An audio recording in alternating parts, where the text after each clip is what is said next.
Soyez les bienvenus dans cette nouvelle édition du passé, consacrée aux actualités du 16 mai.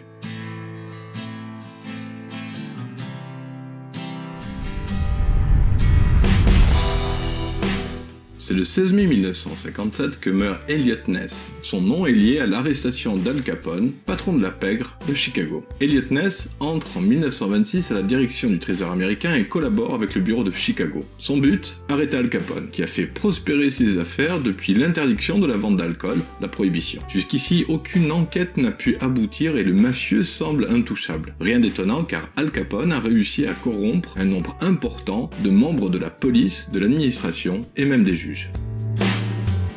Afin d'avancer dans son enquête, Eliot Ness constitue une équipe de confiance d'une dizaine de personnes qu'il trie sur le volet. Il multiplie les raids dans les brasseries et les restaurants. Mais personne ne veut témoigner contre Al Capone. Le mafieux est hors d'atteinte. Al Capone tentera même d'acheter des hommes d'Eliot Ness. C'est à cette occasion qu'Eliot et son équipe gagneront le surnom les Incorruptibles. Par contre, la réponse du gangster est immédiate. Ness essuie plusieurs tentatives de meurtre et un de ses agents est tué. L'administration fiscale et la police qui enquêtaient sur Capone n'ont pas pu prouver jusqu'ici ni ses meurtres, ni ses trafics d'alcool et encore moins ses raquettes. Les Incorruptibles vont alors tenter une approche originale en ciblant les dépenses d'Al Capone. En effet, son train de vie est disproportionné par rapport à ses revenus. Du moins, se déclarer. Ils vont coincer le malfrat pour une banale affaire de fraude fiscale. Et en 1931, Capone est inculpé sous 22 chefs d'accusation d'évasion fiscale. Il sera condamné à 11 ans de prison où il mourra. Quant à Eliot Ness, il rentre définitivement dans la légende. Alors les autres faits marquants du 16 mai. Le 16 mai 1984 marque le décès d'Andy Kaufman.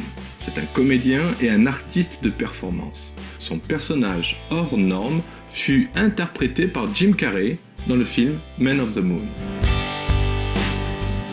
Django Reinhardt, guitariste belge de jazz manouche, meurt le 16 mai 1953. C'est un artiste incomparable qui a créé un style à part entière dans le jazz. Henry Fonda est né le 16 mai 1905 à Grand Island dans le Nebraska. C'est un acteur américain et il est classé 6e acteur de légende selon l'American Film Institute. Décès de William Adams le 16 mai 1620. Il est aussi connu au Japon sous le nom de Anjin Sama. William Adams était un navigateur anglais qui a vécu au Japon où il est devenu samouraï. On pense que c'est le premier Britannique qui soit allé au Japon.